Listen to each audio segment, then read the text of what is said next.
Bonjour tout le monde.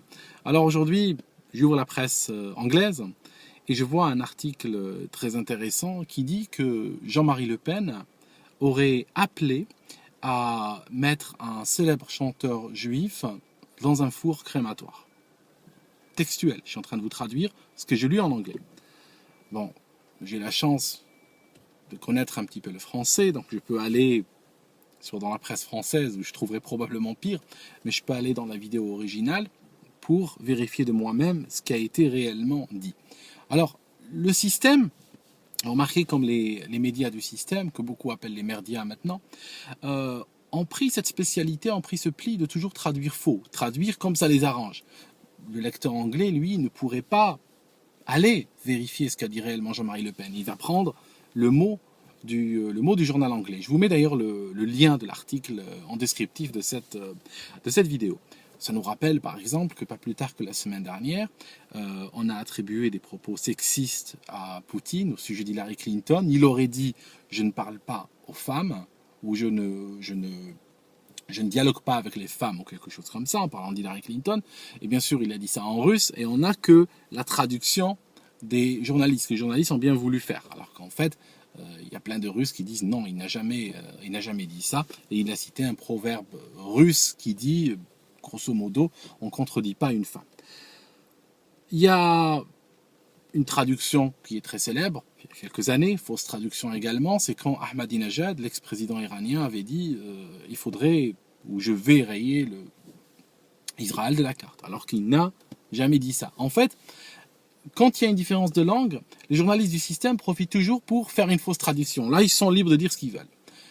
Quand c'est à l'intérieur de la même langue, quand par exemple Jean-Marie Le Pen a parlé en français et puis bon, on s'adresse à un public francophone, on ne peut pas faire une mauvaise traduction, mais on peut toujours faire une mauvaise interprétation et puis monter la chose en mayonnaise en s'excitant les uns les autres et puis en transformant ça en affaire d'État. Je suis quand même surpris de voir que les propos de Jean-Marie Le Pen ont l'air d'avoir plus d'impact ou sont jugés avec plus de sévérité que les agressions antisémites de la part de certains. On a des vraies agressions. On a hier, je lisais dans un journal français qu'il y a 2 juifs qui ont été pourchassés à la hache. Je lis dans un autre journal qu'il y a 2 juifs qui sortaient d'une synagogue, ils ont été attaqués par un groupe de racailles, etc. Et finalement, ça semble pas exciter grand. Autre chose, ça je vais dire à titre absolument personnel, je trouve monstrueux de la part de certains de demander à Marine Le Pen de désavouer Jean-Marie Le Pen. Parce que elle aurait été présidente du Front National, lui aurait été ex-président, et ça aurait été la seule relation qu'ils ont l'un avec l'autre. Effectivement, elle aurait pu le désavouer et dire, bon, il n'est plus dans le circuit, ça fait longtemps qu'il a quitté le Front, etc. Mais il se trouve que Jean-Marie Le Pen est son propre père.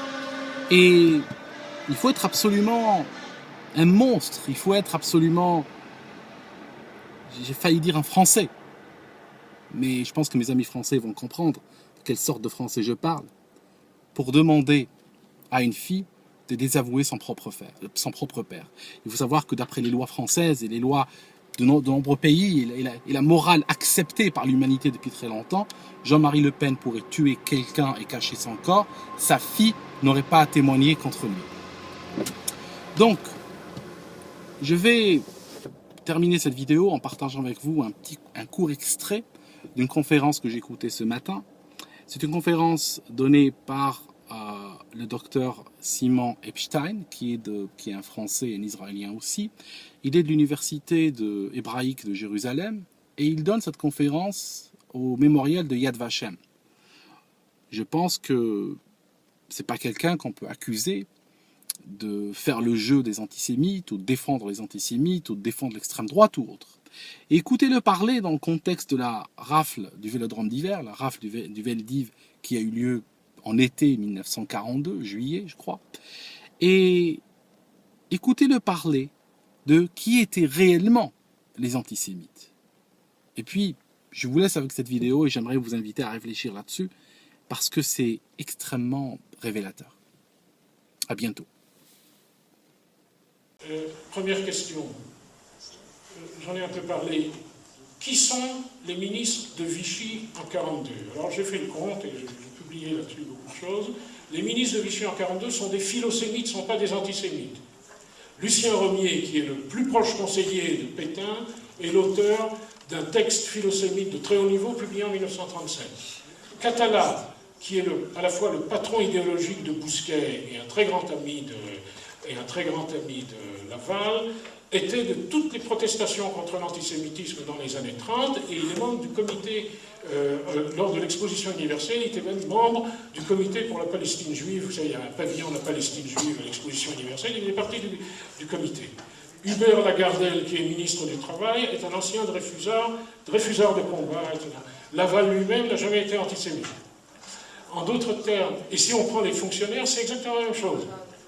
La plupart des fonctionnaires de la préfecture de police qui organisent la rafle sont des gens qui ont lutté dans les années 30 contre la cagoule et contre les groupements d'extrême droite. Il y en a même qui étaient spécialisés dans la lutte contre les groupements d'extrême droite, et Bousquet lui-même dirigeait une cellule au temps du Front populaire, dirigeait une cellule qui était la cellule de la lutte contre l'extrême droite.